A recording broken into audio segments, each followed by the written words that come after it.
Welcome, everybody, to the Troubadour Show. I have today Rob Shearer of Lion Night Films, and we actually went to film school back in Denver a long time ago. And today we're going to be talking about a novel that I'm rereading after, I think, 10, 12 years, Don Quixote by Miguel de Cervantes. And that's actually, I was looking at Rob Shear was sending out an email about his Lion Night Films studio, and he was mentioning where he got the name from, which I just didn't realize your love of Don Quixote, and it's from that. So, can you just to kind of introduce yourself? Can you tell a little bit about Lion Night Films and why the inspiration of Don Quixote in particular? Yeah, well, first of all, thanks for having me on. My name is Rob. I'm a filmmaker based in Colorado, and like Kirk mentioned, I am the owner of Lion Night Films, which showed the logo. A good friend of mine, Judd Mercer, made that logo, and I just think it captures it so well. But yeah, to answer your question, I first read Don Quixote about, man, 10 years ago, I think it was. Okay, so maybe around the same time. No, it was earlier than that. I think it was Okay. after college. So, I read it the first time and was just like, no, it was 15 years ago. Yeah, and I Yeah, just college was a long time ago. yeah, I don't remind me. Don't So front. yeah, I was reading it and I just fell in love with the character of Don Quixote and just knew that I wanted to make a production company and that character was, spoke a lot to me and I just wanted to, have the name of this company be kind of an allusion to that. And so one day, I was just driving around trying to think of what I would call this production company, and I was thinking of the sequence in part two, Hmm. where he comes across the caravan of those guys, transporting lions, and he demands that he fights them, for his honor. Hmm. And they reluctantly tell him, they don't want to do it, but he makes them do it. So they open the gate. The lions see him lay down, and he just, is like, "Hey, I conquered them. It might not have been the way I thought, but I still conquered them." And so Yeah. it just sort of hit me like Lion Night because, he calls himself after that Night of the Lions. And I was like, oh, Lion Night Films. And, Yeah. with that name, it's just kind of like with filmmaking, you create a path, but then you realize that the path you create is not as linear or as easy or as predictable as you assumed. And so, just like how he kind of came to that conclusion of being the Knight of the Lions, vanquishing them in a way he wasn't expecting, it's like that mindset just applies to filmmaking to me. So I thought it would be a great name for a production company. Yeah. And I want to talk more about Don Quixote, how it's kind of affected you and maybe even guided you and given you some things to contemplate in your real life. This is something that I always go back to in literature and art is I think people today, not everybody, but a lot of people have a view that it's just a kind of frivolous, fun thing, but that there's real deep value in modeling yourself, emulating, or even learning from these models and emulations, which I think is part of what you get in Don Quixote in particular, actually. Mhm. And it's a real interesting meta narrative and about storytelling and the impact it has and its effect on our perspective and our sometimes distortions of reality. But I think you were talking about the linear aspect of life and the linear aspect or nonlinear of being an artist. And Mhm. I've always thought about that since before I went back to films or I went to film school. What is this idea of, there are paths in life that I've encountered and you've encountered, I'm sure, where people do have a kind of linear, it seems like they have a linear path, right? Becoming a Mhm. lawyer, there's a real track to that. You have to kind of go through certain steps. Now, there may be some things you could do along the way that's a little more creative, but a lawyer, an accountant, a doctor, like it's pretty rigid and there's some value to that. But in becoming an artist, a creative, an imaginative worker, not to say that those have no imagination to them, but like just there, no matter what, where you end up and where you are in the journey is very likely to be quite different than you imagined. I mean, even if I think if you listen to interviews of really, the top people in the craft, of directors, producers, actors, they're still not. quite what they, it's different than they expected. Things changed along the way and things like that. And, that's probably true of everybody, but I think it's particularly true of creatives. And I think Don Quixote is the kind of banner, symbol, flag of all creatives in the world, and should be both an inspiration and a warning in a sense, right? Like a kind of like think about it, and that's part of the joy to me of rereading this book, is I'm really getting a lot out of it Yeah. about life, especially now that I'm older. Hmm. Yeah, I Um, think the closer you get to, I think Don Quixote is supposed to be 50 years old in the book. I think the closer you get to his age every time you yeah, read it, it becomes a little more meaningful. yeah, Um, but yeah, I want to point out something you said about like how he is sort of the flag bearer for creatives. I always thought of him as like kind of the patron saint for filmmakers, and that's because, the first thing they teach you when you get into filmmaking is everyone's tempted to be like, I'm an aspiring filmmaker. I'm an aspiring mm, director, aspiring screenwriter. And like, no, don't say that. You are a director. You are a filmmaker. You are a screenwriter. And I feel like Don Quixote did that. He was a guy who lived in a time where there weren't really knights, and he's like, I'm a knight now. And yeah, while that looked foolish and silly to everyone, he became the thing that he said he was just by saying it and doing it. mm, And there's a lot of power to that. It's I know everyone's read Atomic Habits by James Clear, and he says like the first thing you have to do is not give yourself an out. you know like he gives the example of like saying like I'm quitting smoking versus I don't smoke. It's like mm, if you say I'm quitting, that still put your foot's like in the door. You can still not yeah, quit at some point. So like when you say I'm an aspiring filmmaker, it kind of shows you're not committed to it fully. And if Don Quixote was like, I'm an aspiring knight, it's like he would just do it on weekends or, when he had time for it. But he yeah, uh, he yeah. dove into it, and I think there's a lot of inspiration in that. And Yeah. especially just seeing how that manifests throughout the book. Well, and there is something a little delusional about it in the Hmm. filmmaking world and in Don Quixote's world, right? There is something, like you would never say that about being a doctor. I'm just a Hmm. doctor. Just let me do heart surgery on you. It's like, what? What are you talking about? That's crazy. And, but with filmmaking and being an artist and a writer or any of these types of realms, there is something to that where you do have to kind of just say, this is what I am. And then Hmm. you become it by doing it, of course.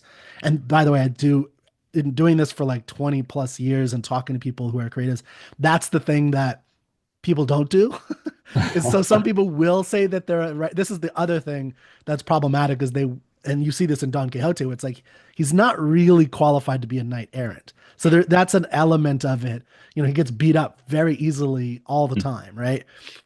And there's that's you see that parallel in real life too, where I don't know how many writers I've talked to where they talk about writing, they talk about being a writer. I'm a writer, and then I ask them to share something with me to me, and they're like, "Well, I'm working on something." It's like, "Well, you're not. You have to." So there is an aspect where it's like Don Quixote in the beginning of the book, just after reading lots and being inspired, he decides to be a knight errant, like you said, and he goes out on night and he does knight errant of adventures. Although he's delusional because he Hmm. thinks an inn is a castle, he thinks a herd of sheep is two armies clashing, he thinks windmills are giants, but he does go out and take action to further himself on this journey of being a knight errant, which we could talk a little bit about that delusion as we go through if we can. But Yeah, and I mean it's just sort of like with all of his adventures, they don't end the way he expects or even wants. But it's interesting how, like, as the story progresses, he becomes a well-known knight errant in this world, mm, like, uh, like he becomes famous. And it's sort of like if the goal was just to be a knight errant, he achieved that, even though mhm. the way he got there wasn't a series of successes. And it kind of reminds me of another Quixotic character. Are you familiar with Tommy Wiseau, the guy who Oh directed the? yeah, of course. Yeah. I've thrown the spoons. Oh yeah. Yeah, yeah. It's I've been in LA and through the spoons. That's oh, what's the name of the not the room. The Yeah, it is Room, the room. Yeah, not to be confused with the Academy Award-winning film Room, but The Room, yeah. Yeah, yeah. the, Yeah. the better of the two. I hate to admit it, I think I've seen The Room more than movies I truly love and Did you throw admire. the spoons? Oh yeah, yeah. Okay. See it once a Did month. it come into Denver or did you go to LA? They used to show it once a month at the Esquire Theater, which is unfortunately Okay. now closed. But Uh, with like reading The Disaster Artist, Tommy's goal was to make the great American movie, yeah. and obviously he failed on Yeah. every single thing when it comes to that, except sound for some reason. Like the sound in The Room is the only good part of that movie. But it's weird because his goal was to be a famous filmmaker and Yeah. he achieved it because like, He became famous. everyone's seen They show Yeah. that movie once a month in theaters around the world. So, Yeah. Just not it's the way he envisioned. not the way he envisioned, but it's just kind of interesting how like, you can still achieve your goals despite taking, despite maybe falling upwards or failing. It's like if you keep pursuing them, they will happen. Just this is a side because I have not seen the movie or read the book, The Disaster Artist, because there was the movie with Mhm. James Franco, right? Is he crazy? Like, is Tom like Wusso like kind of lost his marbles at all? Like, you know, I He, don't know. What do you think about his intelligence? I'm just curious. yeah, so the Or is he disaster just, artist. really quixotic, like on a highest level of all possible worlds? So yeah, the disaster artist, you should add that to your book club because it's like one Okay. of the best books on filmmaking and oddly Really? inspiring. It's like American Movie or Lost in La Mancha, which we can talk about later. But it's like one of those things that's like it's a very inspiring book about filmmaking. And Tommy Wiseau is kind of he's like very mysterious. Like no one is really sure where he comes from, how old he is. Um, Yeah, I've read that. if he's crazy or not. But yeah, I think he made that movie in completely earnestly, like Yeah. with That's serious what makes it so interesting to watch. exactly. But Yeah. now that like I saw him come to the Esquire and do a screening of it, and like, now Okay. he calls it like a dark comedy, even though it's Okay. not even that. It's just like I think he's leaning into the fame and like what people want Sure. him to be. Yeah. Uh, but he is like I don't know. He's either crazy or just like a genius and just decided to be this ridiculous caricature and just is going with it. Yeah. Yeah, I'd be curious to have like just a real conversation with him over I don't know drinks if or that would something be for possible, but yeah. Oh, to have a real conversation with yeah, him? yeah. Yeah, okay, I got that impression too. I mean, it makes me think also of in a more successful light, Bob Dylan. Hmm. In the sense of there's a kind of mystery behind him. And when I've been doing reactions of Bob Dylan on my channel, because I actually have not been super exposed to him, and there's a relation to poetry, which I do a lot of poetry stuff. And I just saw like, is he saying anything here? Like, is he, or does it just? It sounds like he might be saying something, and so people are turning their wheels trying to figure out what he's saying. And I just saw a Wall Street Journal article where he's on Twitter saying these cryptic things, and Yeah. everyone's trying to figure out what the heck he's talking about. And it's like, is he just trolling? Or is he not trolling, but is he like just messing with people, or does he mean it? And how much of it is on purpose in a sense. And there's an interesting, I think, parallel in terms of, in terms of that kind of lifestyle or goal, I guess you could say. So Hmm. anyway, but there is something about all artists that are quixotic. I think Hmm. that's the principle is that to whatever degree you have an artist, inside your brain or heart, you probably have a little bit of that quixotic element in you as well, which is the interplay between reality and imagination and maybe a little bit of delusion and distortion of reality that's Hmm. necessary to go do something new that Hmm. or even something old in a new way or old in your own way or whatever. And I think that's really a big part of why people should read Don Quixote as well, is to kind of see where you land on that spectrum. Where Hmm. do you really think you are? Are you more on the delusion side? Are you more on the imaginative? And how do you feel about that? So, Yeah. I mean, I would be very sad if I read Don Quixote and just thought he was a fool. I mean, I think, only a fool, you mean? yeah, Like only a that's it. fool. Like Um, like a Tommy Wiseau, like yeah, that's it. exactly. He's just crazy. Yeah. And I think it's very tempting to look at people and just kind of outside the book, like to look at people, see them working hard and just being like, oh, they're never going to make, they're never going to make it. They're never going to achieve their dreams. And then when they do, it's like kind of amazing. And you're like, wow. And I feel like that's how, you can read Don Quixote and like you see everyone just kind of being like, oh, what a fool. Like he's Hmm. a knight. He's not going to, like, those are obsolete. He's never going to make it. But then he achieves his goal. And it's like being able to read the book and you know put yourself in his position, it becomes more inspiring than just being like Mm. a person that just is sort of like seeing him, judging him. And the thing, you had mentioned earlier, like how people just can view these stories or fiction in general as just like, oh, they're just stories, they don't matter. But I think it allows us to be able to see parts of our life totally detached from, the present, our current situations, and just sort of put it in a different context and see it for what it is. So, everyone has goals and dreams, and I think there's a lot of fear that comes with pursuing those. And so when you can read it and see a character like Don Quixote pursue his dreams, then it is inspiring to you because then you can see like, oh, if he did it, then why can't I? Because I'm not doing the impossible like becoming a knight. It's yeah, it's just like an incredibly inspiring story and that's I think a lot of people can get that from it. Yeah, I mean, there's two ways to read the book, two fundamental ways. There's the way of reading it as someone in 1605 who might read it for the first time, and Hmm. that kind of world and what Cervantes is probably commenting on in Hmm. 1605, which there's a lot of cultural context and things to understand.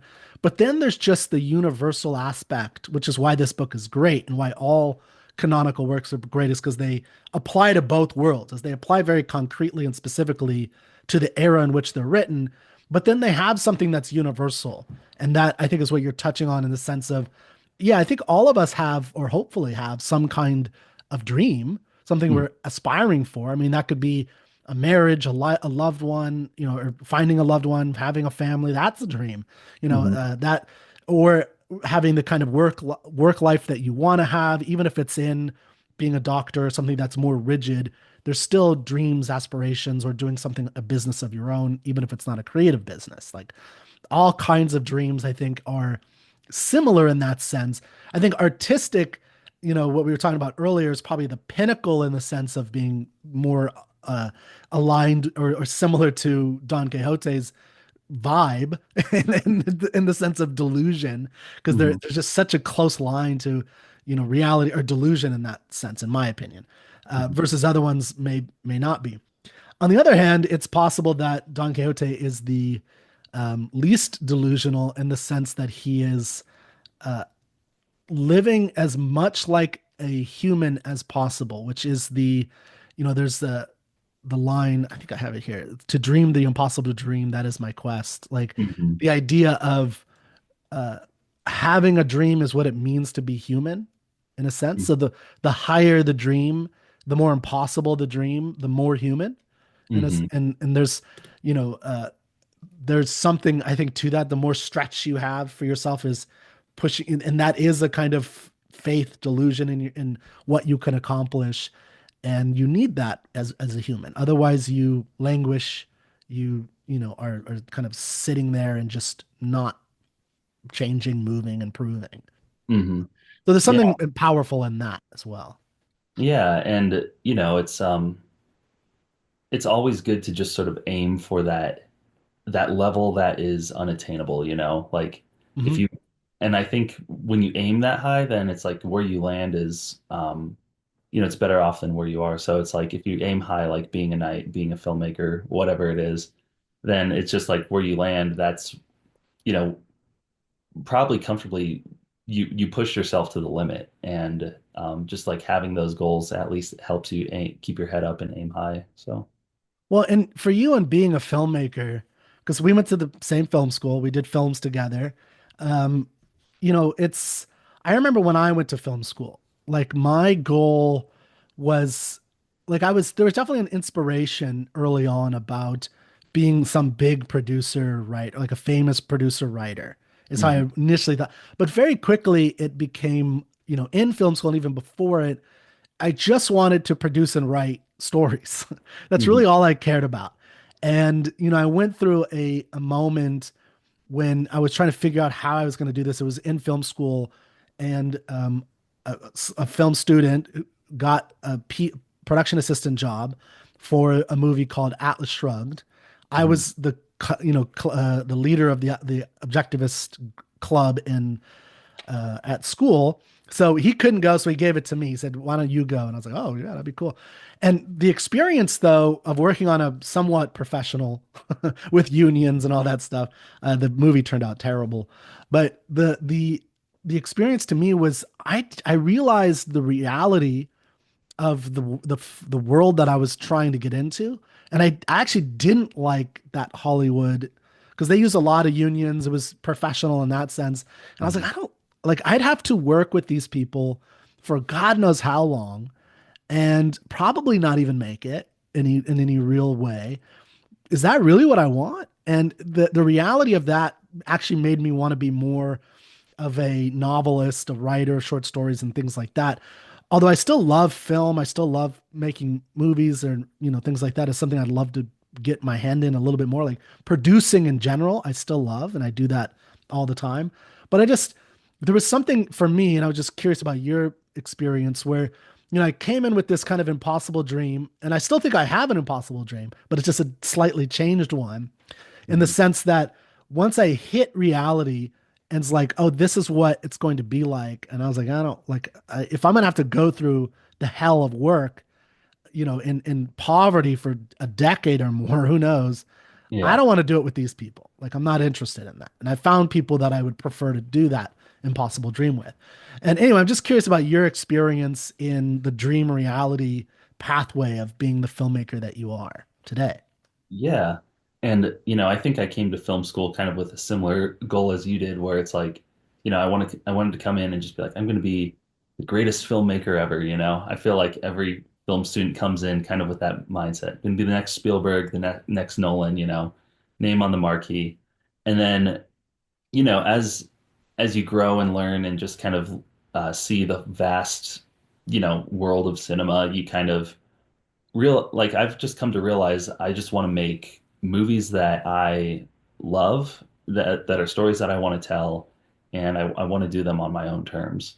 Because, like we were talking about with like lawyers and doctors, there's kind of a set career path. If you follow this path, then you can essentially have, achieve your goals and reach a certain level of success. And I feel like there is a little bit of that in filmmaking where it's like if you go to Hollywood, if you become an assistant, become a reader, Yeah, work on set for a decade, prove yourself, then essentially you can become a filmmaker. And obviously, there's a lot of, talent, patience, persistence that goes with that. But it's like that is a career path. sure. And I think I just realized like I never wanted to move to California. Mhm. I wanted to stay in Colorado. Like I have a network here. I love the location. I feel inspiration here. And so that was just, kind of the how my dream shifted. It was Mhm. not so much like I want to be the greatest filmmaker ever. It's just I want to make movies that I love, that are meaningful to me, that are stories I want to tell, and I want to do it where I'm at on my own terms. And, I think that's probably the most difficult path to become a filmmaker. Yeah. Because then, you're not working with studios, you're looking for investors, you're building a team. And like, in a place like Colorado, a lot of people will move away to either LA, Atlanta, New Mm. Mexico. So, you're always constantly looking for people to work with and collaborate New with, challenges, new different challenges. challenge. So Yeah. I think, in a certain sense, trying to be a filmmaker in Colorado is a little quixotic in that you're kind of putting yourself in a difficult situation. But, Sure. you know, when you look at the landscape and think of it that way, then it's just kind of like, okay, I know what I'm missing. I know what needs to be done, and I just have to figure out how to make it work. And so, yeah, the dream hasn't changed. I think just the scope of it maybe has, or at least it feels a lot more authentic and true to me. Like if Yeah. as long as I can make movies and I think they're great and someone enjoys them, then I'm happy, you know? Yeah, and I mean, I remember in film school feeling like this myself, and I remember like the interacting with all the other film students and the people interested in that world, and this was the University of Colorado Denver, where I was just there was something weird to me about the aspiration to be the most famous, to be the Christopher Nolan, the Quentin Tarantino, and because there was something about like you don't one there's if you really want that, I'm not saying don't do that, but Mhm. it seems like to me the wrong mentality, and it Mhm. seemed back then the wrong mentality in the sense of people weren't listening to in school because they had that aspiration. I remember they weren't listening to the ways that they could build a life of their own and enjoy that life and have a great life and make money and do things that were, they wanted to do because they were Mhm. so enamored with the what they thought was this pinnacle, which it is the pinnacle in a sense, but there's a whole world of successful lives you can live within just being a filmmaker, quote unquote, just being a filmmaker, just, making films in some way. And, you know, if you think about um, the impossible dream, if it's, uh, I don't know, to me, if it's something like being something other than I am able to do, or even is possible because I don't have the connections or luck or whatever. That I think is not the right way to live. And because there's so many good, healthy, happy lives that people live in. And other industries don't do this. It's not like surgeons always want to be the best surgeon in the world. They just want to be a good surgeon and make Mhm. money and live a good life. Same thing with people on Wall Street and finance. Like some of them, and I know they have a bad rap or whatever, but a lot of them just want to make money, live a good life, do things. It's in filmmaking and you see this with actors where it's like you only can be the top actor when you're getting started or nothing. And it's Mhm. like that doesn't make any sense when you think about it because there's only going to be a handful of those people, and a lot of that's going to be things that are outside of your control, Mhm. right? Like what do you look like? Mhm. Like that's a big part of it. And there's only so much plastic surgery Kirk can do. He's not going to be, Brad Pitt. So there's only so much you could, so you could improve the things that you can to get to the level that you can. And to me, that is the best scenario for each individual person is reach the level that you can to the height that you can.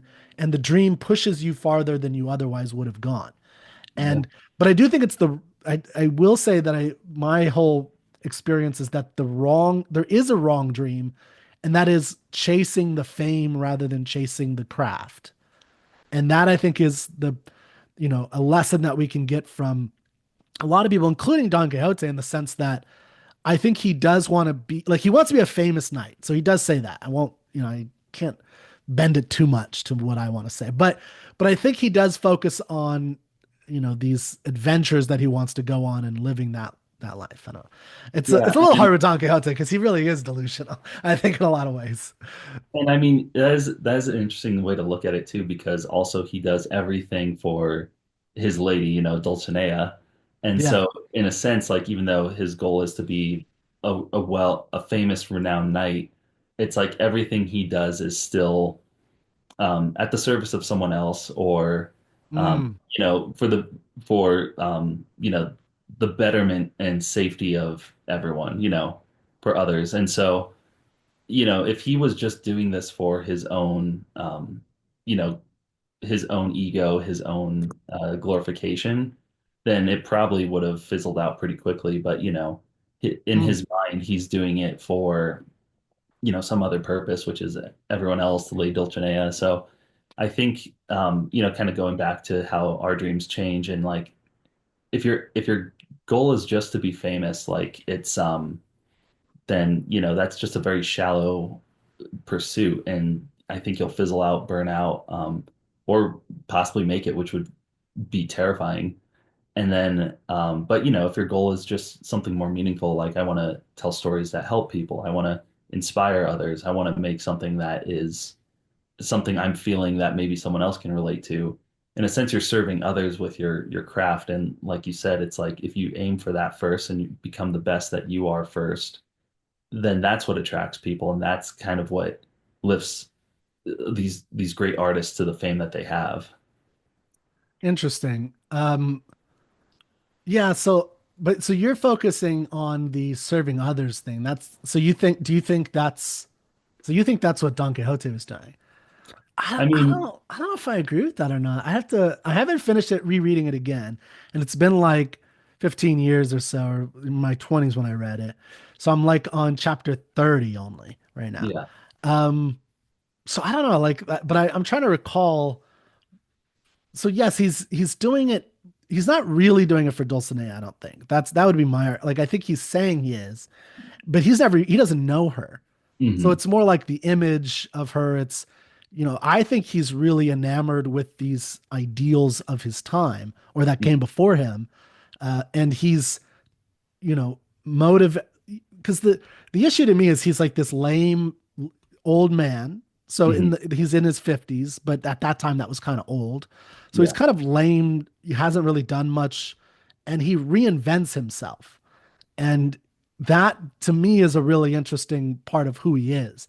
Is it's not, he's read all these stories, he becomes enamored with them, he wants to emulate them. And yes, there is an element where he wants like the idea is that he wants to do good in the world. Hmm. Like or he wants to be represent justice and be a knight. That's what a knight does, right? They right wrongs and things like that. Yeah, I don't know, because the issue I run into with that when I think about it is that it's so far from the reality of what Hmm. happens. Like he actually hurts people. And Yeah. that's something so there's something about he actually releases prisoners that probably maybe some of them should have been in prison, right? Yeah. Maybe not all of them, and then they beat him up, and then they beat Sancho up, and so there's certain things that he does that's definitely really problematic. Like he kills some sheep, like Yeah. like it's like he thinks they're armies, and he gets his teeth knocked out. Hmm. Um, and yeah, so I think there's an image of Don Quixote in the modern world from Man of La Mancha and these other recreations of him, where he's just a kind of fun-loving, delusional character that's high romantic. But Hmm. I think that's a little different than Cervantes's point in the story because he's so dangerous in many cases. Like he's really hurts people Yeah. sometimes, and I think that's important to remember that. And so I don't know. I just the serving others thing. Is he And I serving? think maybe what we could do is separate his intentions from the reality, because Sure, his imagination is so different than what the world around him was. And so I'd say in his imagination, in his reality, he wants to be a knight, and so he has to follow the tenets of being a knight, which is helping others, serving his lady, being a good Christian, like all these things that are supposed to, have him be of service to the world. And, sure, maybe his initial spark of inspiration was like, I want to live this incredible life. But then in doing that, he needs to follow what makes a knight a knight. And obviously he fails in many ways. He's dangerous to others, but I think his intentions are good in that he truly does want to be the bringer of justice, the helping damsels in distress, solving problems, conquering lions, sure. whatever it is. But Conking. Yeah, and I guess that's also what's great about, or what makes it a comedic novel too, and not so much like a inspirational story, is that he yeah. he does all these things, and we get to see him fail, and then but so it's funny, but like I still think it's inspiring. Oh, I think it's inspiring too. Like I said, I'm not taking that away. I guess what I'm trying to get at is this idea of, a dream in and of itself is not necessarily good. Hmm. I think is one way you can put it. Like, because you could have nasty dreams, and I don't mean, sexual nasty. I mean, like that could be too. But you could have like really bad dreams. Like you could have things that are not good, and you may think they're good, and that's maybe what some of the commentary is. There's a sense where you still have to make dreams, but there's rational and there's irrational dreams. And Hmm. like I think the fame focused dream is an irrational dream. I Hmm. don't think it's a good one. I think if you achieve it, great. And if you like, there's a sense where becoming more and more known because you're doing better and better work is a good dream. But the kind of skipping that step of getting, of doing the work and just having the fame bubble in your head has destroyed so many lives. I mean, there's so many horror stories of Hollywood, of young ladies coming out there, for instance, to be a famous actress. They're taken advantage of. It destroys their family, their house, their health, everything, and they never make it because what they're chasing is the wrong, irrational dream. And I think there is something to in Cervantes here about what dreams might be problematic, or at least something to question the dream itself.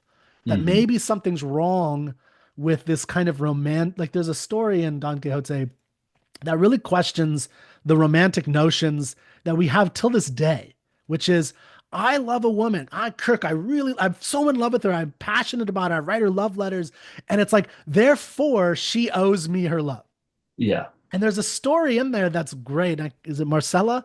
I think it's Marcella, where she is, there's this shepherd or something who fell in love with her, and he dies in agony. And there's letters of his, and all the townspeople, the men, all love her, and they all want to, because she's so beautiful. She's the Helen of that era, right? Yeah. And everyone falls in love, and then she comes out. And they're like all complaining and bitching about how she doesn't really appreciate them and their love for her. And then she like gives this whole lecture to them about like, if I were ugly and you were and I wanted you, would in reverse, would this be appropriate? And they're like, no, you would like my beauty doesn't imply that I owe to you my love. If I don't find you attractive and love you, then I don't love you.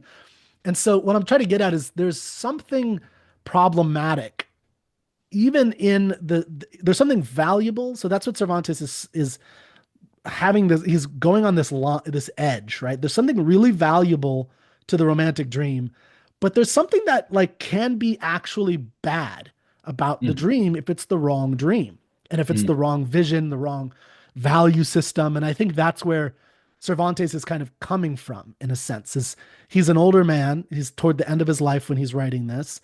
He's lived this life, and we can get into his biography a little bit if you're interested. I don't know how much you know, but Yeah.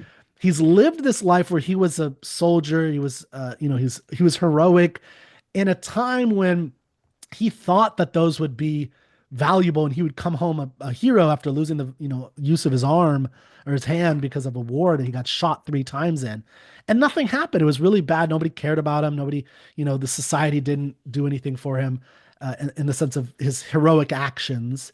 And so I think he starts to question, well, what are those heroic actions? Are they really good, or am I just helping propagate the enslavement of other people throughout the world or something? Because Spanish Empire was massive at that time. So Hmm. anyway, that's what I find so fascinating about this is just the the question of what are the great dreams? How do you make that decision? To dream alone is not necessarily good because that's what Don Quixote is. He's a Hmm. man with the impossible dream, but there's real problems with that dream, right? Yeah. And I mean, you bring up a really good point where it's like, yeah, reading this book 400 years after the fact, it is easy to see a lot of that commentary kind of probably just get lost in time, you know? And Yeah. so what we're left with is this comedic character that is the patron saint of living your dreams, you know, and pursuing your dreams. And what's cool about that though is that something I love with stories, especially with I don't know if you've encountered this today, but like, have you noticed like a common criticism is like people don't like a movie or a book because they don't like the main character, or like the Sure. main character is kind of Sure.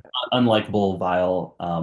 Something I love with stories is like if even if you're reading a book with a bad main character, it allows you to kind of explore that space and see what you're able, because Mm, we're yeah. all capable of being terrible people, and at least with books and movies it's like you can explore that for a little bit of time and just learn Yes. from that. And what's cool is like the Don Quixote, we see him do great things, we see him do terrible things, and because of that, it's a story. It's like we get to be able to explore these different aspects of what it means to pursue your dreams. What Mhm. does it look like when you're doing it in a helpful, noble way? What does it look like when you're doing it in a destructive, destructive way that is maybe not helpful to anyone and just is only for your own benefit, your own fame? Because, like we were saying, it's just like he does do a lot of things kind of selfishly and like especially in the story of when he wants to conquer the lions, the Mhm. only reason he wants to do that is just so he can add that to his little repertoire of achievements. And it's funny, the solution of it is not very comical, but it is interesting just to kind of be able to see his life, and just be able to explore those aspects of it. Is like what does it look like when I be selfish? What does it look like when I do try to help others? And like, Well, yeah. yeah, go ahead. No, I mean, the living vicariously through a character, I think, is one of the chief values of art in general, is Mhm. just, you know, having that experience. I think that is a really important value. And we see that with Don Quixote himself. That's what he's doing. He's living vicariously, and he wants to then emulate all Mhm. these people that he sees. And there is something really valuable in that. I do think there's, like, I think as humans, we need a North Star Mhm. to help guide us. Like, we're going to make mistakes. The point of a North Star is not that you're going to be exactly that model, but Mhm. that you need a model to help guide you when you're making your day-to-day decisions. And that's Mhm. just something about the complexity of the human mind and the world that we live in. And Mhm. so I think that's a really valuable lesson. And the flip side, and why Cervantes is I think he's the first modern writer in a sense, is he's questioning these narratives. And Mhm. I find it a really, because he's saying, here's all the narratives we have of chivalric romance. And he's basically goes through the whole book, going like all those little anecdote stories throughout it are kind of romances that he's commenting on at that time. It would be very similar. Like, I think it parallels almost like Deadpool with Marvel, in Yeah. comic books, where there's a kind of commentary while doing it. And there's also an admiration at the same time, which is an interesting combo, right? Where it's like you Mhm. admire this thing, but you're also commenting on it in a negative way, sometimes pointing out its silliness, its tropeness, its clichéness, things of that Yeah. nature. It is. Yeah, go ahead. Oh, just kind of if we can just kind of talk about the book technically, like it is Sure. pretty amazing how, despite it being considered the first novel, just how it's pretty ahead of its time, you Oh know? yeah. It's the first novel and it's already like breaking all the rules of what novels are. Like Yeah. it's funny that it's like it breaks the fourth wall, which is, so common these days, speaking of Deadpool, but like it breaks the fourth wall and it has like this narrative within this narrative of how the author found this translation of the story of Don Quixote. So it's like, Hmm.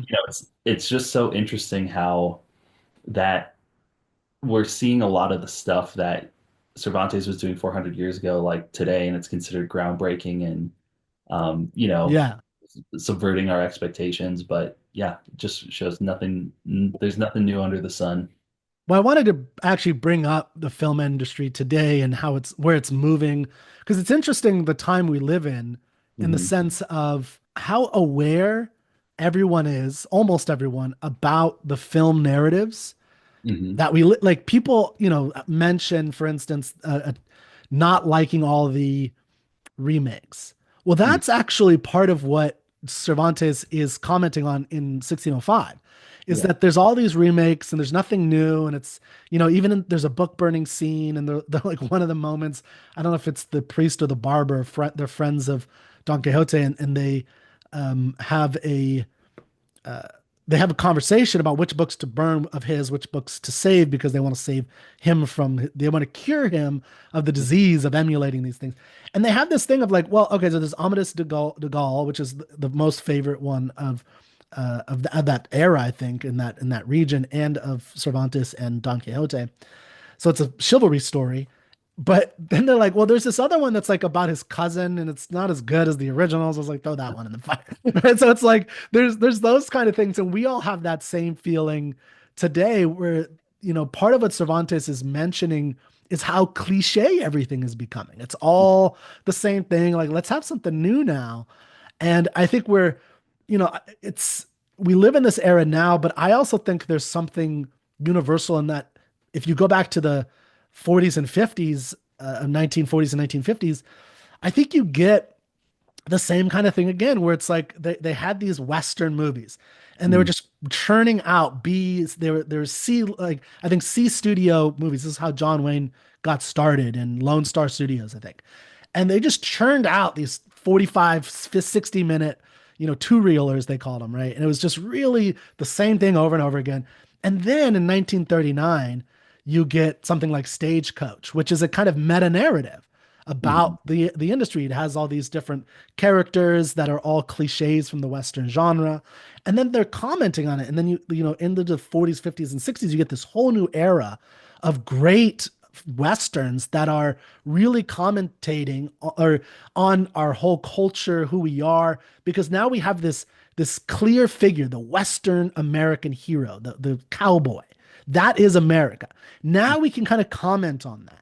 And you're seeing that, I think, again, because the hero today is a Marvel hero. So mhm, we're getting to this era of these longer form, HBO shows like The Penguin, or mhm, whatever, where they're getting into the psychology of an evil character, but they're trying to get into the psychology and comment on these individual characters that have been in the mind of a whole generation.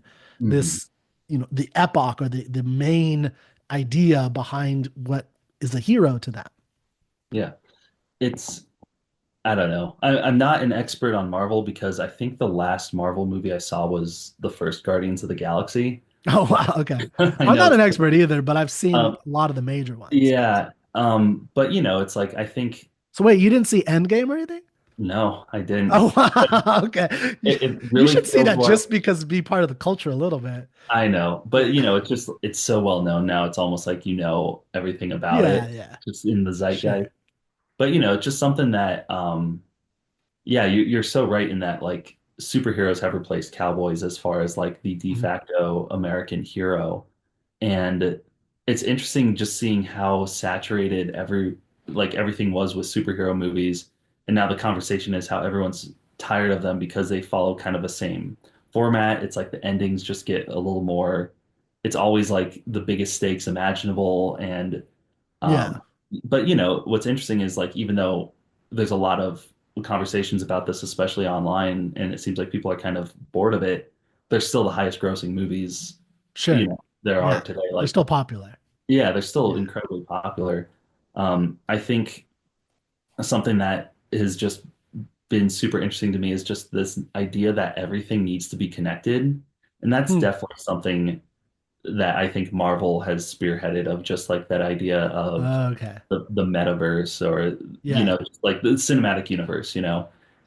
And so then uh when they make the Batman with Robert Pattinson, it's just like, okay, now we have a TV show that's connected to this, and it just all has to be so tightly connected, and things can't exist as their own kind of independent things anymore. um Mm. You mean as a movie? yeah. Like that's one of Martin Scorsese's and Quentin Tarantino's critiques in a sense, right? Is Mhm. like a movie should be its own standalone product. It should have a beginning, middle, and a payoff. Yep. And that's why like I remember Quentin Tarantino was talking, I think on Joe Rogan or something, he was saying, like, I think movies are better than, like a Yellowstone. He was talking about Yellowstone because Mhm. Yellowstone is basically a soap opera where it's like you just know all the drama of all these people and the drama continues and continues and continues. And Mhm. that's, I think, is what Cervantes is talking about, is the drama in chivalry just continues and there's no real payoff and there's no change in the characters really or anything like that. And I mean, what's worse now is that we've accepted the fact that there's now metaverses. So it's like, you Yeah, know, but that's getting that ridiculous. there's no consequence to death anymore. Yeah, yeah. You can literally pulling characters from other stories into it, and it's just, yeah. I mean, it would be interesting to see like if, like, what a quixotic superhero movie that comments on all of this would look like. Well, maybe you should do it. Although you It, have to watch Endgame. yeah. You have to I watch mean, Infinity War and Endgame just to you could have the bit. almost say, I mean, Deadpool is maybe almost I that, but I think think that's it's Deadpool close is, to it. Yeah. yeah, but Like I think, Deadpool. Did you see Deadpool and Wolverine?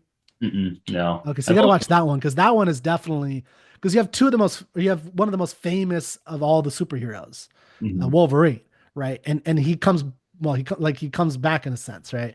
mhm. So you should watch that one for sure. I Yeah. mean, you should watch some of them, like I said, just to have that knowledge. I saw actually, so I did see the first Deadpool and I saw the second Deadpool, but it was in French. And so Okay, with no subtitles. And so why? it's Do you speak like, French? no, Oh, the last night of the Cannes Film Festival. oh, okay, And so we that's were just like, let's hilarious. go see a movie, like a real movie in a theater. So Yeah. we went and like, I should have known better, but it's like, yeah, in France, they're not going to have English subtitles for their movies. So you sat through the whole thing? Yeah. And Oh my gosh. it And was you, a fun exercise in just seeing like, can I figure out what's going what's on? going on from the action? Yeah. That's cool. Yeah, I like that. Yeah, I mean, I think we're definitely in an era of massive change in the same way that Cervantes is in terms of storytelling. So in Hmm. Cervantes' era and what he's commenting on in Don Quixote is, they've had what is it, 1440 is the Gutenberg press, 1492 is Christopher Columbus going to the New World, so a whole new world is opening up, Hmm. and then the Spanish Empire is massive by the mid to late 1500s. It's the biggest empire in the world. But now there's this whole new burgeoning middle class. I mean, the lower gentry. That's what Cervantes is. He comes from that world. Same thing with Hmm. Don Quixote, and they now, more people are able to read. There's way more cheaper ways to get books out. So there's, Hmm. a massive. We have what at that time would be thought of as mass media would be the books published at this time, which were a lot for that era. And everyone's starting to get the same stories embedded into their soul more. And so you come up with this. So Cervantes, at the end of his life, comes up with this whole story of a man who actually emulates what he reads and goes through that. And then that allows Cervantes to comment on the reality, the imagination, the problems with the dreams, because that he goes as and all the characters that he meets. So he meets Hmm. really interesting people who are real life people who are just innkeepers, and they tend to be some of the more interesting people in the world, in this world sometimes. And Yeah. I think part of what I find so fascinating about it also, or many things, but is the interaction and the commentary between Don Quixote himself and Sancho Panza, their thoughts after a misadventure, as Sancho often puts it, and the rationalizations that Don Quixote has, the how Sancho interacts and why he's doing what he's doing. So I think that it's a meta narrative story about stories and books in particular of that era. Hmm. And we're going through the same thing in a sense. And we have things like AI, we have a whole class of humans like you and I who've studied in the craft of filmmaking, and there's a lot of people who can make films today in a certain sense, right? And there's more media every day produced in the world today than I think if you I remember who said this, but something like if you go back like 30, 40 years, we produce more in a day than was produced throughout all human history up to like 1990 or something like that, right? Wow. Something like this. That's an exaggeration, but something crazy like that, where it's like in a day we produce more media than the Hmm. entirety of the world up until like the 19 somethings, right? Hmm. And I think that's true. It's billions of hours of content. People are writing books. I'm going to turn this transcript into probably several blog Hmm. posts and other things like that. Yeah. And, that's content. That's a lot of stuff. So we're living in this weird world of change Hmm. where we have AI and all these products in this whole world. And I think it's going to be interesting to see how we, as citizens of the West, try to grapple with this new world. And I've already seen some things happening. Some of them I'm not actually a fan of, but I'd be curious if you had any thoughts on this whole shift and that we're Yeah. living And I mean, it is, I do really feel like we're in one of those times in history where it's just like you can kind of look to this era and see this is where things changed. Especially like you'd mentioned with AI, like that alone is incredible. And just like the fact that that was, it was about 2 years ago that it was became part of the public conversation and like in the hands of people. It was a game changer. And like, with Mhm. cryptocurrency now, it's just like there's just so many things that are we're going to look back and be like, this was a really transformative time in history. Um, as far as AI goes, though, you know, I want to make a designation because AI is a very broad term, Mm. and I'm I'm very much against generative AI Hmm. in that, you give it a prompt, it creates an image or video. To me, that is just like a very crippling tool. Hmm. AI that's like automation where it's like, because I use that. It's like I'll make a video and then Adobe Premiere will create a transcript and that's AI, Hmm. just analyzing sound waves.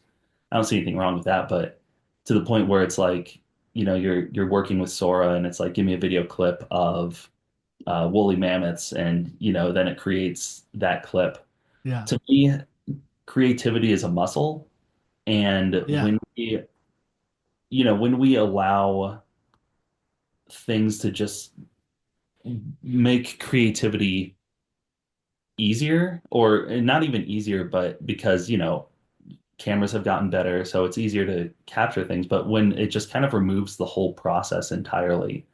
um because before that, it's like if I wanted a clip of a woolly mammoth, I'd have to you know hire like a puppeteer or maybe like an animator or digital artist. Like there's just so much into just making that clip. But now removing the entire process and just letting a computer manifest it, I feel like that removes the creative muscles and the problem solving that you would have to create it in the first place.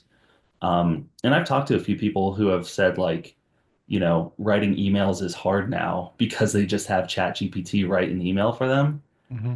And while, it's people are using AI to start removing the menial tasks, it's like those little things are important because once you start, you know, once you start just like using it to write emails, then it's like, okay, well, I'll just use it to write an essay or write a short story or it could start off with like you're writing a script and it's like I'll let ChatGPT rework this scene so that it takes place in a bar instead of a restaurant. Hmm. It's instead of going through the process and the challenge and just working those creative muscles of just like how do you come to make your artistic vision a reality.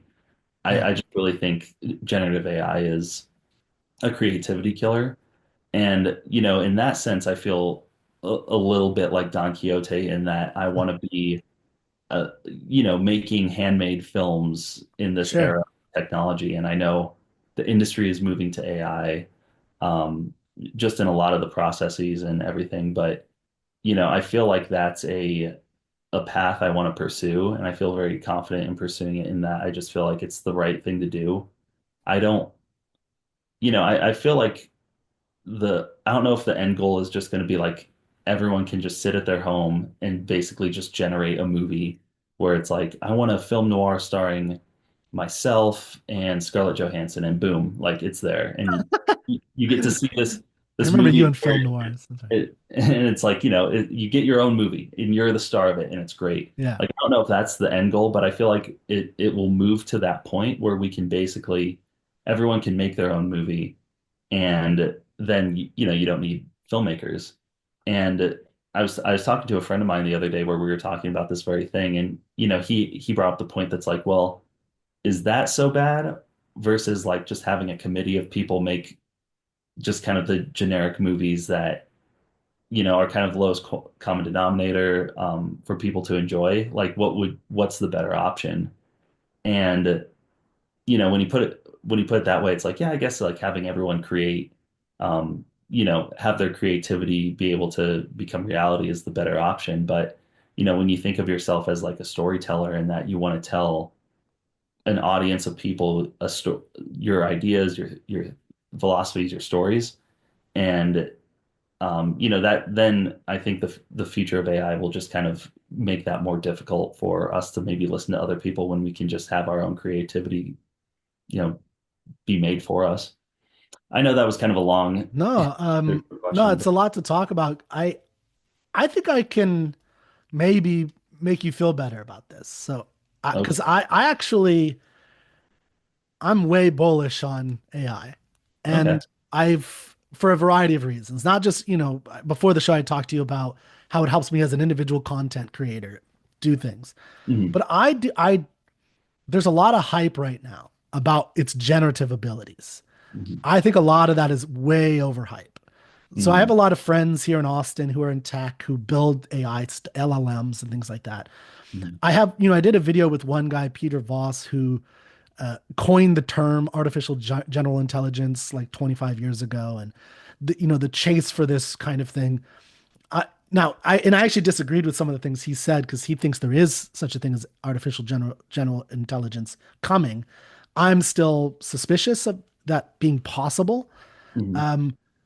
My view is that there's going to be, and you as a filmmaker and artist should learn to use these tools because it's not like if you actually work with the tools now, uh, and I can see them improving in a lot of ways, but it's not like you just say, give me a film noir with this dude. Like that would be the worst film noir ever. It would not be enjoyable at all. Part of the artistry of, doing this and working with them is figuring out the actual story, understanding what comes first, knowing the limitations of the tool. So the tool works off tokens, so there's a certain limit to how much they could do.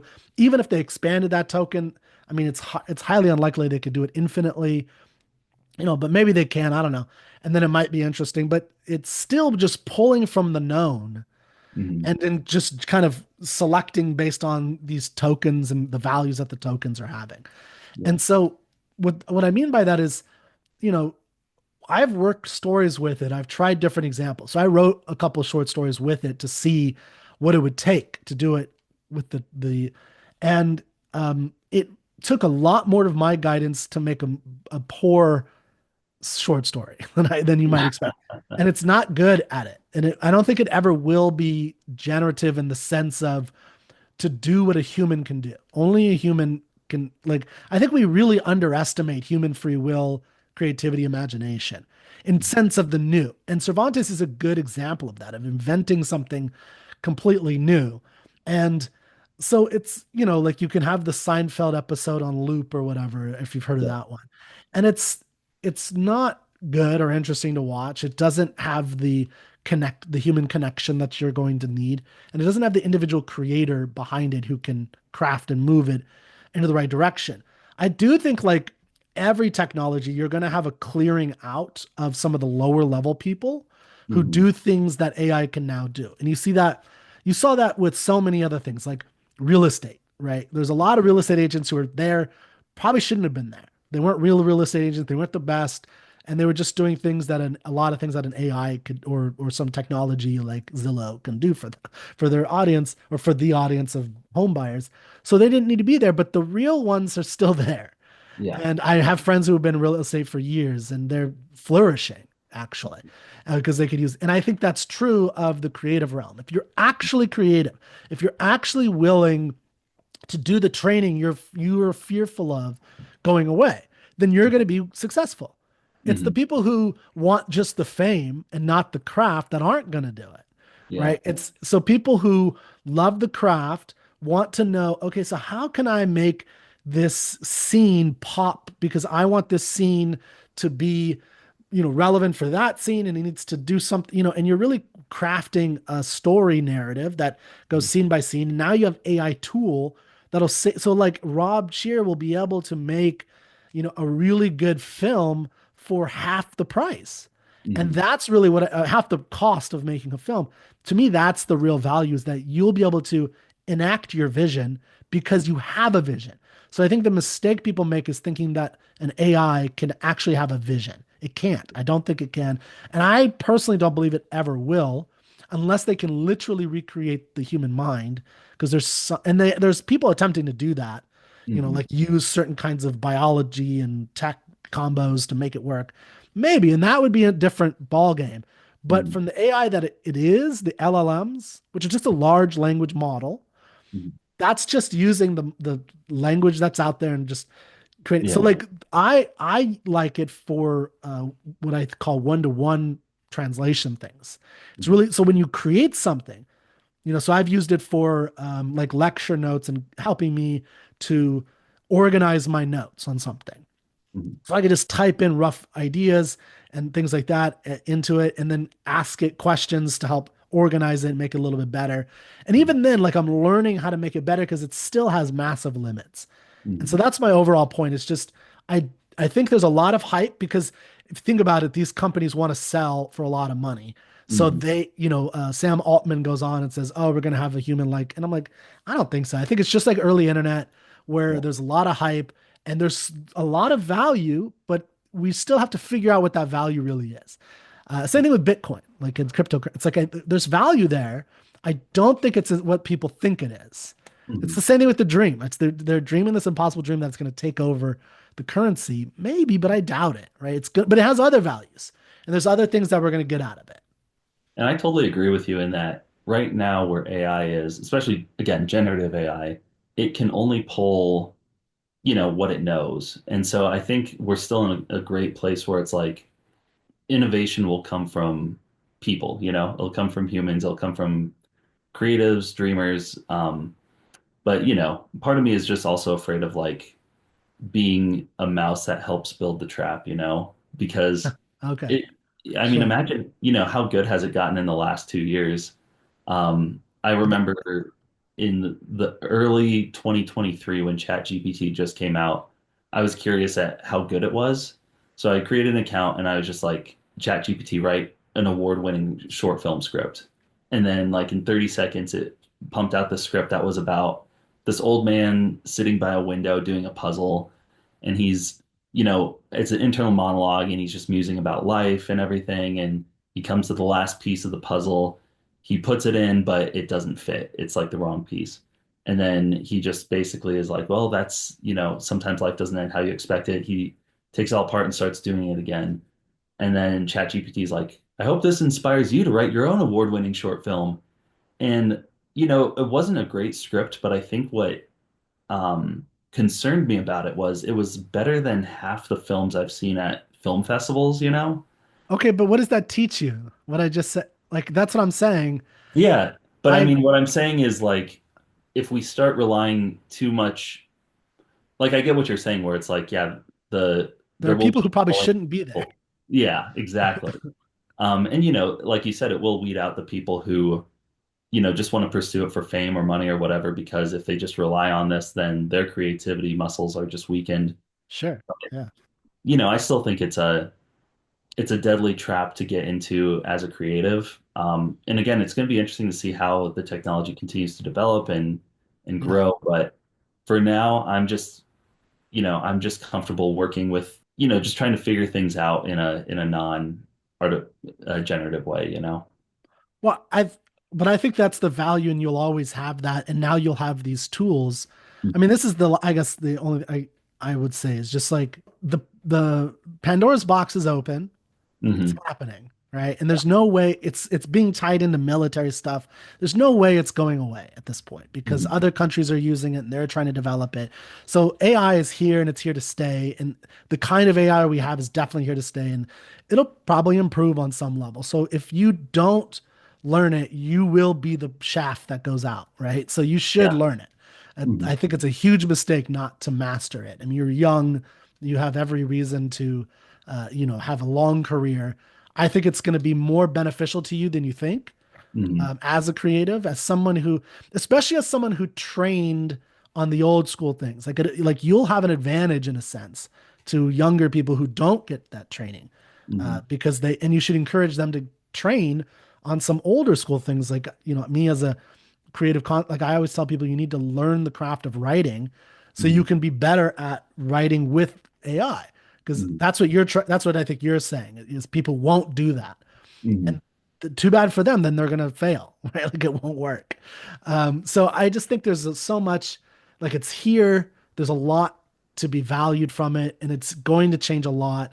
And that I think is what that again, going back to Don Quixote, that's what I think is part of what's happening here. Because you've had those same arguments for thousands of years. Like Plato had the argument that writing would destroy memory, and he was right. It does Yeah. destroy memory, right? Social media destroys my long-term ability or to my ability to focus long term. It has had a negative effect.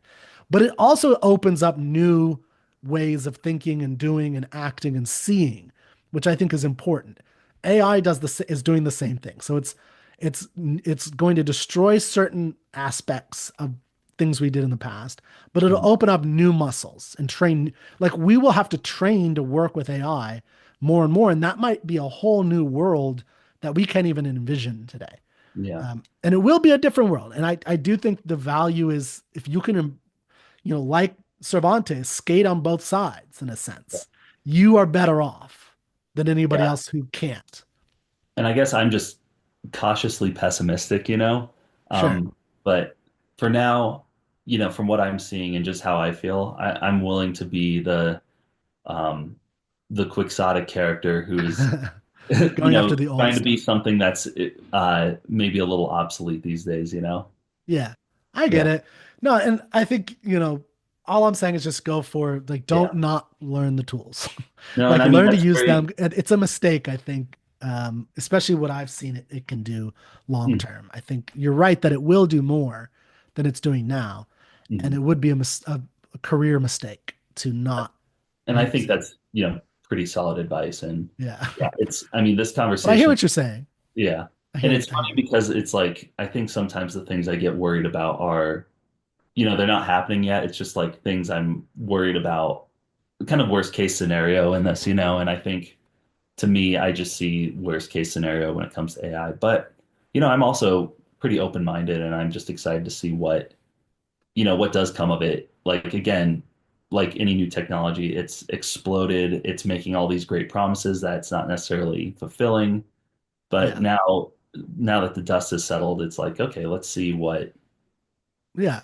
like See what really it'll do. works for it. So Well, on that, I wanted to read. So here's what I wanted to do to kind of wrap up is there's one quote that I wanted to read that's related to what we just talked about.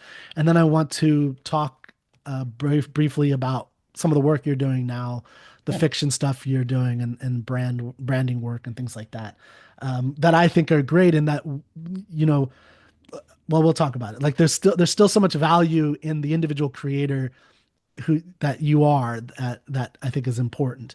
But here, talking about like how you were just saying about, okay, we have this new technology coming out that's here. It's changing anything. Here's something that is a quote you'll remember yeah, from Don Quixote. When life itself seems lunatic, who knows where madness lies? Perhaps to be too practical is madness. To surrender dreams, this may be madness. Too much sanity may be madness. And maddest of all, to see life as it is and not as it should be. And that the reason that makes me think of AI is because we're living in a kind of mad world, a lunatic world, which in the reality of it, in the sense of, what I think that means is that the reality is not living up to some ideals or there's something off. And we have all these, I don't want to get into politics too much or anything, but we have mad elections, we have these kind of crazy media narratives that people are starting to question. We have conspiracy theorists growing and growing, and there's all these views on both sides. What can you trust, what can't you trust? Should you get vaccinated or not? Where's the truth? Like, it seems like a mad world, more mad than ever. And yeah, I don't think that even in like me growing up in the 2000s or being an adult in the 2000s, it wasn't like that. I think mhm, knowing about history, it wasn't like that for a long time. But in Cervantes' world, it was. There was a kind of really simple way of living, a feudal system, right? Where you mhm, live off the land, you have a feudal lord. But now there's an empire. And it's like this massive military complex that you're just one little cog in this for the first time in the history of the world, really. And mhm, he's trying to deal with all that. So do I live off these old ideals that are telling me to go stand on the ramparts, which he does on the prow of a ship, and that's because that's the famous story of Miguel de Cervantes. Is he is under the ship? They're attacked by I think Barbary pirates, or some or no, I don't remember which one. Anyway, and then he has a fever and he's like, I want to go out and fight anyway, and he goes out. He gets shot 3 times, heroically. He's in the most dangerous place. Does that system make sense in an empire world where you as an individual actor take that on? We're dealing with the same lunacy today. How does one operate in the world of all the knowledge that's out there and all the differing opinions, how do you come to an understanding of the world? Mm. What's right about, again, vaccines? Should you yes or no? How do you figure that out Yeah. on your own? And that's, to me, really interesting. So I just didn't know. I wanted to wrap up the Don Quixote thing about that and see if you had any thoughts. Yeah, I mean, it is funny because, the great thing about fiction is we get to see an extreme version of the artist's view of the world, And so, um, you know, like, yeah, we're living in this crazy time where it does feel like everything's yes or no, everything's polarized, and there's got to be some truth in the middle. And Mhm. so when it comes to uh, creatives and just kind of living this quixotic life, being the knight errant of today's age, it's like we might be able to pursuing our dreams, see what maybe where the reasonable middle is in everything. Hmm. We can look at both True. sides, we can see kind of the madness of both, but in pursuing our own madness, that might actually be able to provide an Yeah. alternative middle path that is reasonable, you know? Yeah. So, I think that's what Cervantes is doing too, right? Just in the exactly. sense of like he's showing the ridiculousness of the night world, but he's also showing some of the positives of it, and he's showing some of the ridiculousness of the real world of 1605 Spain and some of the positives of it. So he's showing all of that through this interesting character who has an arc and an interior world which is new in literature. Mhm. So, Speaking of Don Quixote quotes, can I say one of my favorite oh ones? yeah, yeah. Oh, let's hear that. So there's a scene, I think you probably read it if at the point you are in the book, but you know that scene where he has Sancho transcribe a letter to Yeah, Dulcinea and he's yeah, telling him everything and Sancho's like very impressed with it. yeah. In the Longfellow translation, he says, "The profession which I have embraced requires a knowledge of everything." And the first time I read that, I was very inspired by that, and I think that actually helped me, in film school, just like pursue the learning about art history and Ah, literature and that's philosophy a and good one. mythology. Um, so yeah, I mean, if when it comes to like quotes from this book, I mean, that one is one I think about quite a bit, and I think That's a it can good one. apply to everyone, whether you're creative, whether you're a surgeon, a lawyer, in whatever industry. It's like if you pursue it, if you go into it with the profession I've embraced requires a knowledge of everything, it's like you'll just become a better person for it. Well, I actually think that is more. I love that. I forgot. Like I read that, but I didn't register in that way. But man, it's such an important one, and I think it actually more and only applies to creatives. So, Hmm. have you heard of Nobel Prize syndrome? No, Well, no. like I work with a lot of PhDs, and I have in the past, and they are some of the most brilliant minds you'll meet in so many ways, but they then have the worst abilities in some other realms of life.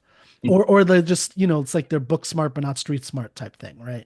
Which Yeah. is a common thing. But Nobel Prize syndrome is just the idea of somebody's hyper focused, and that's what a PhD is. PhD is not like an overarching knowledge about things. It's a focus.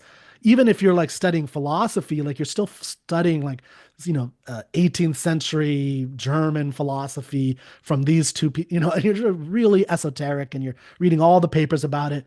It's very valuable in the spectrum of human knowledge to have people who do that, by the way. So I'm Mm. not saying boo on that, but what it tends to do is it creates these individuals that have no knowledge or ability or capabilities in most other parts of their life. And so Nobel Prize syndrome is are these people who, win a Nobel Prize and they believe in crystals or alchemy or something like that, right? And they believe in some crazy stuff that's like and part of the problem, and you see this with Don Quixote, and this is why I think for anybody who's a high idealist, a dreamer, this is a definite book for them. I don't care Mm. what your ideals are.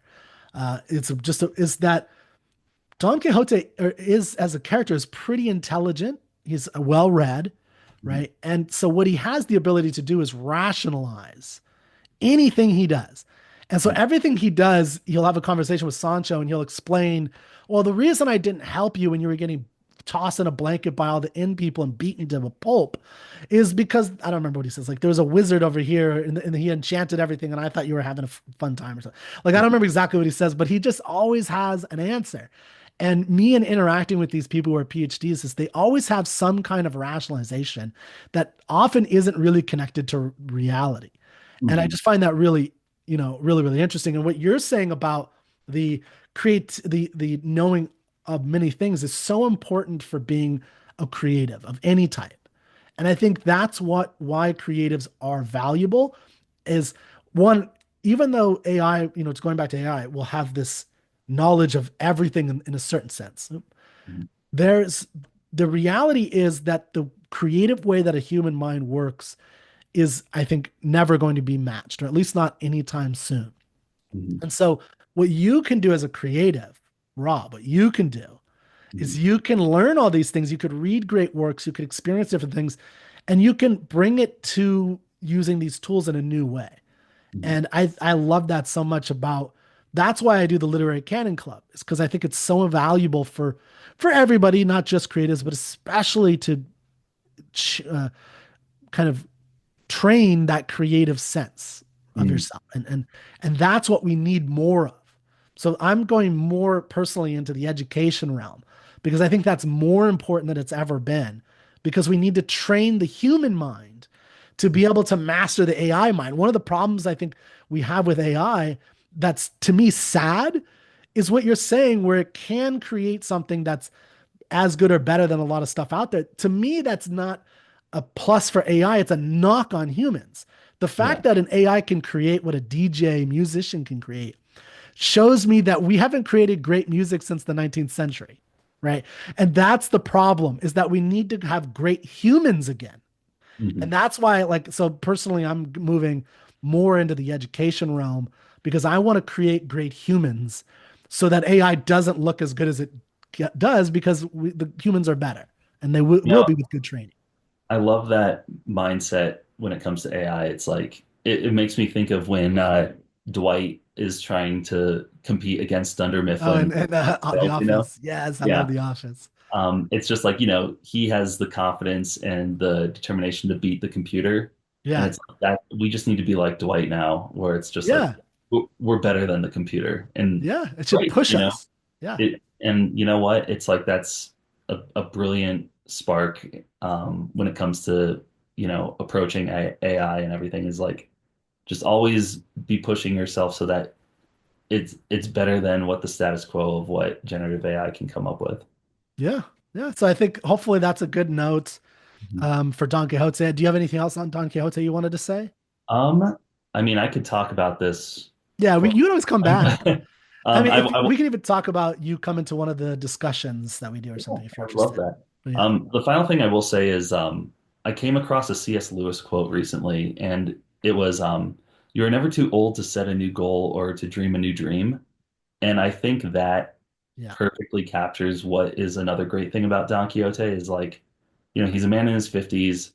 Typically, people, I think it's like we think like people who are of a certain age are kind of set in their ways, hmm, or, I think we've talked about it too, where it's like, if you haven't made a great film by the time you're 30, it's like you've missed the boat. And it's like yeah, what's great with Don Quixote is like he wants to be a knight, even if he's not the right age, he's not living in the right era.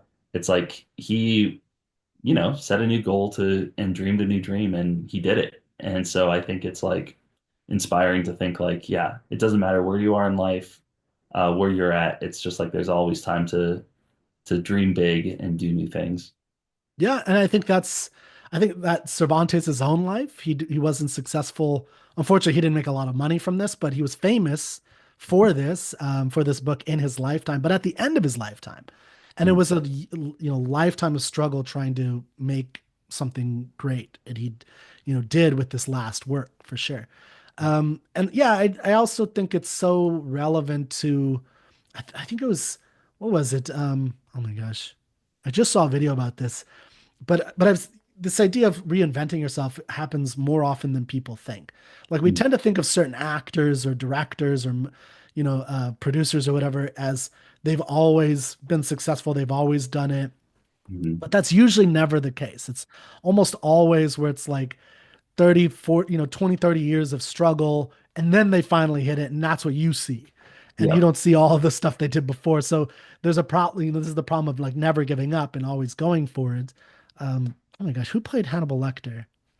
Anthony Hopkins. Yeah. So like I didn't realize that. I think that was Anthony Hopkins' breakout role. And he had been struggling for like, and he was already like in his late 40s, 50s or something like that. Yeah. And so it's like, yeah, you think of Anthony Hopkins, he must have always been successful. Yeah. Like, no. And I think the same thing with, oh my gosh, my mind is going blank. Um, Patrick Stewart, like, Hmm. I don't think he was very successful until The Next Generation. I mean, I think he was a little bit, but not really. And a lot of these guys, that's how it happened to be. There's some cases that we all admire or dream to be of like a 20-year-old Damien Chazelle or whatever, 25 years old, making something amazing and then becoming a big hit. Hmm. And, that happens on occasion, but it's pretty rare. Most people make it or however making it looks like for them later in life. And that's, you have experience. So, yeah, I really love that. I think it's very true to life. Don't Hmm. give up. Dream the impossible dream. Maybe work on your dream and tinker with it as you go. And don't hurt people or kill Yeah, sheep. don't kill sheep unless the sheep hits you, I guess. I don't know. Yeah. Attacking sheep. So, okay, last thing is what you're working on. So, I'll definitely share your content on on the show notes on below and everything. But what? So you've done documentary work. You do short films. You're looking for you like to do work with people who and companies that are interested in doing narrative, adventurous, lion night type of stories, right? And Yeah. brand commercials and things like that, but are more adventurous, which you're looking for. Like, Yeah. So with Lion Night Films, it's like since I've stuck, basically since it's been inspired by Don Quixote, I want the work we make to be whimsical, fantastical, adventurous, just, really pushing creativity and just thinking outside the box. And so while we do narrative work, like right now, we're making The Painting, which is a short film I wrote and I'm directing. mm, Um, and, that uh, has some magical realism and horror in it. But for like commercial work, we're looking for clients that want to create uh, ads, marketing materials that's just a little more creative, outside the box. And yeah, we're here to help with that. We're here to just really help you stand out. And one thing I love to do is work with clients and just come up with a vision and think of new ideas. And so it could be, you don't have to have an adventurous company or anything, but if you're willing to play a little bit and just put some creative marketing material out there, then I'd love to help clients with that too. So well, I think that's awesome. I remember you and I did a little commercial for Heidi's Deli in yeah, college, that's right. and you were in it, and that was a fun one where, I mean, we were film students, we were still learning, just getting started with the craft, but I think I might share that with people. So this is, and then give me another one so I could share like you at the beginning and you now, so you could see, people could see. Maybe Yeah. I'll put that in there. So I don't remember. Did you acted in that? I know you were you were the main actor in that little. Did you or direct it as well? I don't know if I directed that I can't remember one. which one because I'm trying to remember which one. I know Remember. you directed the Death Watch one, which is the script that I wrote that was terrible. It's the worst script ever, Then there or the was the second worst one. script ever. Another one is I wrote that. Well, so I want to talk to you about it later because your story, the painting, reminds me of this story that I wrote in college a little bit. Oh yeah, Yeah, the trade. I don't know if you were a part of that because that was, I think, even before you and I started doing films together. But yeah, anyway, yeah, the Heidi's Brooklyn Deli yeah, commercial. yeah. I th- So, yeah, go ahead. oh, I was just gonna say, we're recording this at the very end of 2024, so I think 2025 is going to be a great year, and I'm just Mhm. excited to see, what work we come up with. All right, man. Well, hopefully we can find you a couple good people, and you work with people of all levels, companies of all sizes, small, medium, large, I assume, Oh right? yeah, because I looked Yep. at your portfolio. You work with all kinds, and I like that. Like I did a little bit of that myself. It's a fun thing, and I agree with what you're saying in terms of even if you don't, you're I did one for like tax assessment, Hmm. or tax consultants or something like that. So it seems like a very bland thing, but we made like a little commercial about like they had like a suit of a T-Rex, one of those T-Rex suits, Yeah. just going in and like chomping up all this paperwork or whatever. And like, we'll take care. Like you could be so fun with it. And there's a lot you can do in social media and the media landscape today really allows for, if even with a small budget and a small amount of marketing cost in terms of ad spend, Hmm. you can really make something that in your niche and in your region people know you by, and more people should do that. Like it doesn't make sense to me that more people don't do that actually, because it's so much easier in a sense to do it.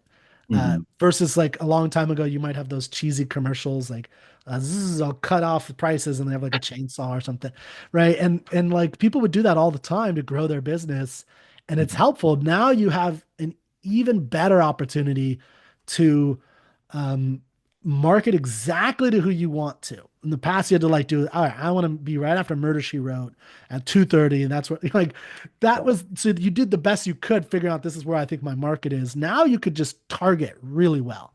So Oh I'm yeah. very, I think what you do is super important for businesses, and more people should do it, and be Yeah. creative with it, right? Yeah, it's interesting just how like you think of all the commercials you see every single day, and it's just like I'm still surprised we're still doing like a bunch of lifestyle, like Yeah, gentle lifestyle pieces, and it's like, man, if everyone's doing that, do something bold and yeah, crazy. Um, do what Liquid Death is doing. They're selling water, but they have the hmm, craziest advertisements, and now they're like what the third best selling beverage in the yeah, country. It's yeah. like If you there's a do what lot of everyone else, yeah, go ahead. yeah. Sorry.